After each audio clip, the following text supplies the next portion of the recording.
Friends this is Rajesh welcome to RDN study.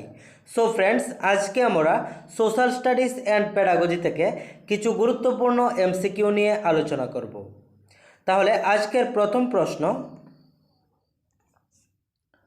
The current social studies curriculum does not focus on, মানে বর্তমানে যে আমাদের curriculum রয়েছে, social studies curriculum রয়েছে, সেই কারিকুলাম ফোকাস করে না। কিসের উপর ফোকাস করে না আমাদেরকে আনসার করতে হবে। তাহলে দেখুন, অপশান এতে রয়েছে লার্নিং থ্রু অ্যাক্টিভিটিস, অপশান বিতে রয়েছে learning beyond the text book, option সিতে রয়েছে লার্নিং বাই রুট এবং অপশান ডিতে রয়েছে লার্নিং বাই ডিসকাশন। এখানে প্রশ্ন হচ্ছে বর্তমানে যে সোশ্যাল স্টাডিজ কারিকুলাম রয়েছে এটি কিসের উপর ফোকাস করে না। তাহলে প্রথম যে অপশানটি রয়েছে এখানে বলা হচ্ছে লার্নিং থ্রু অ্যাক্টিভিটিস, এটির উপর ফোকাস করে। কারণ মানে ছাত্রছাত্রীরা কি করবে, অ্যাক্টিভিটিসের মাধ্যমে কোনো কিছু শিখবে, এটির উপর সোশ্যাল স্টাডিজ যে কারিকুলাম এটি ফোকাস করে। তারপর লার্নিং বায়ন্ড দ্য টেক্সট বুক, মানে শিশুরা কি করবে বা ছাত্রছাত্রীরা কি করবে, টেক্সট বুকে যে বিষয়গুলো আছে তার বাইরে গিয়েও অনেক কিছু শিখবে। তাহলে এই বিষয়টিও বর্তমানে যে সোশ্যাল স্টাডিজ কারিকুলাম রয়েছে এটি ফোকাস করে। তারপর লেখা আছে লার্নিং বাই রুট, এটি কিন্তু সোশ্যাল স্টাডিজ কারিকুলাম ফোকাস করে না, মানে রুট লার্নিংয়ের উপর গুরুত্ব দেয় না বা রুট লার্নিংয়ের কথা বলে না। তারপর হচ্ছে লার্নিং বাই ডিসকাশন, এটি কিন্তু ফোকাস করে, মানে ডিসকাশনের মাধ্যমে ছাত্রছাত্রীরা অনেক বিষয় শিখবে। তাহলে আনসার কি হবে, আনসার হবে লার্নিং বাই রুট, মানে রুট লার্নিং করা চলবে না। Next, which one of write in reference to social science at elementary level, মানে এলিমেন্টারি লেভেলে কোন কোন বিষয়গুলো রয়েছে। তাহলে দেখুন, প্রথম যে অপশান রয়েছে এটির মধ্যে হচ্ছে history, geography, civics, sociology.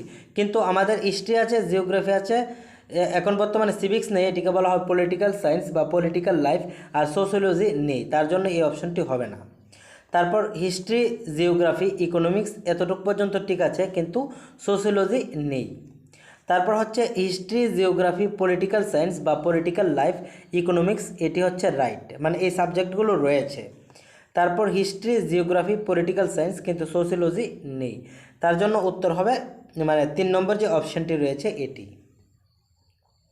Next, in social science the recent NCF position paper on examination reforms emphasize open book exams, continuous assessment, test performance নাকি none of the above। তাহলে দেখুন, বর্তমানে যে রিসেন্ট এনসিএফ রয়েছে এটি ফোকাস করে কিসের উপর, কন্টিনিউয়াস অ্যাসেসমেন্টের উপর। কিসের উপর, কন্টিনিউয়াস অ্যাসেসমেন্টের উপর। Next, while teaching social science a teacher should do, মানে যখন সোশ্যাল সায়েন্স টিচ করা হবে, মানে শিক্ষা দেওয়া হবে, একজন টিচার কী করবে, ফোকাস আপন রিমেম্বারিং দ্য ডিটেলস, শিক্ষক কি ডিটেলসের উপর মানে ছাত্রছাত্রীদের বলবে যে ডিটেলসগুলো মনে রাখার জন্য, নাকি focus on fact, values and patterns, মানে ছাত্রছাত্রীরা ফোকাস করবে বা টিচার ফোকাস করবে মানে ফ্যাক্টসের উপর, ভ্যালুজের উপর এবং প্যাটার্নসের উপর। তারপর রয়েছে ফোকাস অনলি আপন facts but not on values. তারপর রয়েছে ফোকাস নট আপন ভ্যালুজ বাট ফোকাস অনলি আপন ভ্যালুজ নট অন ফ্যাক্টস। তাহলে দেখুন, প্রথম যে অপশানটি রয়েছে এখানে বলা হচ্ছে রিমেম্বারিংয়ের কথা, মানে মুখস্থ করার কথা বা মনে রাখার কথা, তাহলে এটি হবে না। তারপর রয়েছে ফোকাস আপন ফ্যাক্টস, ভ্যালুস অ্যান্ড প্যাটার্নস, এটির উপর মানে কোনো একটি বিষয়ের উপর ফ্যাক্টস, মানে কোনো একটি বিষয় যে রয়েছে বা কোনো একটি ফ্যাক্টস, তারপর ভ্যালুস এবং প্যাটার্নসের উপর ফোকাস করবে, এটি রাইট।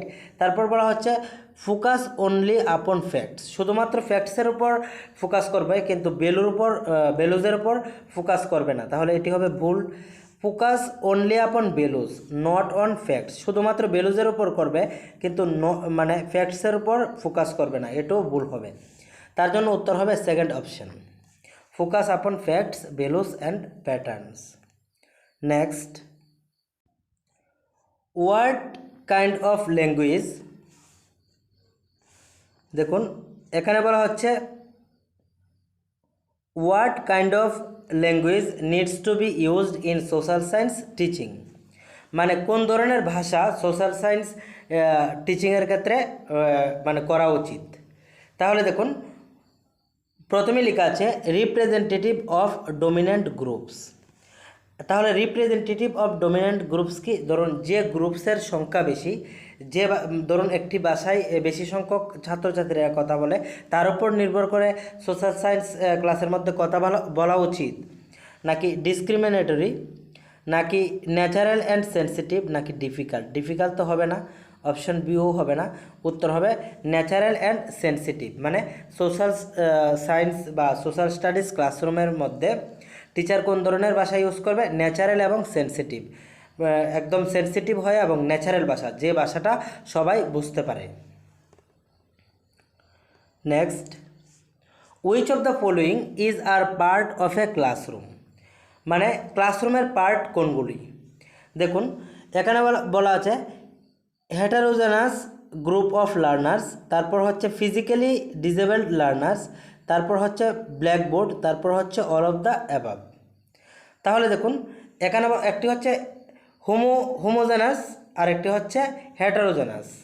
তাহলে এগুলো কি, এগুলো হচ্ছে হোমোজেনাস যে বিষয়টি, এটি হচ্ছে মানে সবাই একরকম, আর হেটারোজেনাস কি, মানে যেখানে রয়েছে ভিন্নতা রয়েছে, মানে কারো অর্থনৈতিক, কারো সামাজিক, মানে ডিফারেন্স রয়েছে।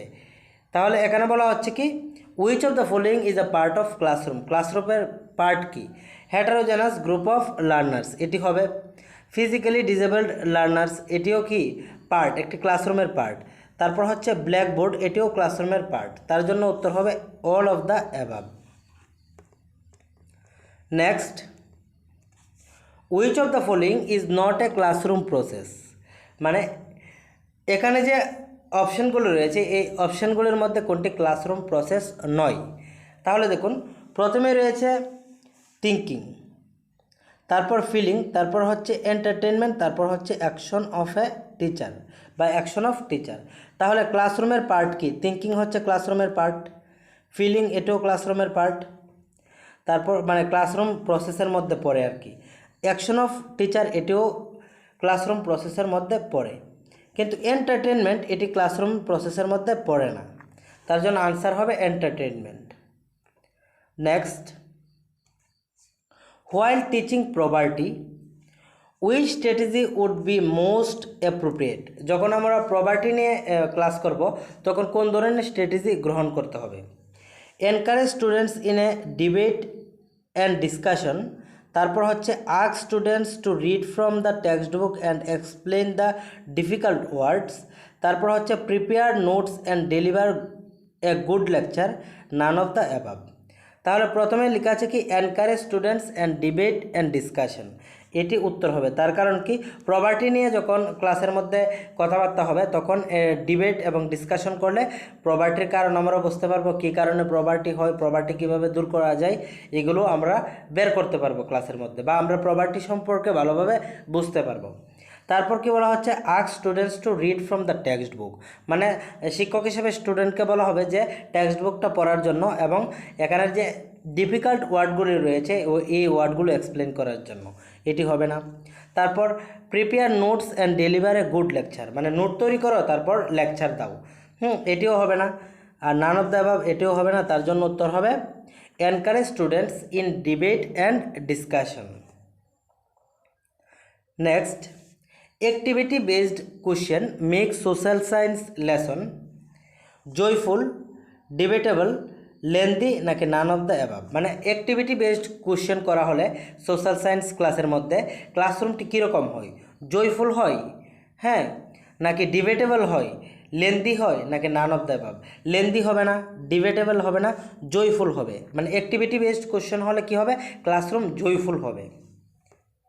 Next 10 number, when is formative evaluation conducted, মানে কখন ফর্মেটিভ ইভ্যালুয়েশন কন্ডাক্ট করা হয়। At the end of the session, at the end of A unit, before teaching and a new unit, নাকি ডিউরিং টিচিং লার্নিং প্রসেস? তাহলে দেখুন formative assessment কি? Formative assessment হচ্ছে class চলাকালীন যখন অ্যাসেসমেন্ট করা হয়। আর সাবমেটিভ অ্যাসেসমেন্ট কি? যখন ক্লাসের শেষে শিক্ষার্থীরা কতটুকু বুঝেছে তার জন্য করা হয়, তাকে বলা হয় সাবমেটিভ অ্যাসেসমেন্ট।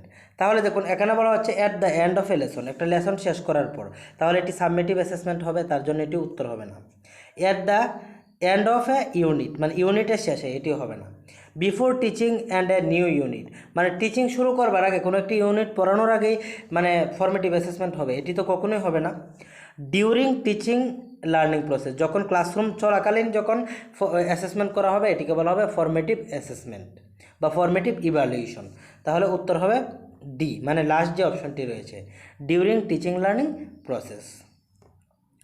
এই ছিল আমাদের এসএসটি প্যাডাগজি থেকে 10টি প্রশ্ন। আপনারা জানাবেন যে ইংলিশে প্রশ্নগুলি করলে কেমন হয়।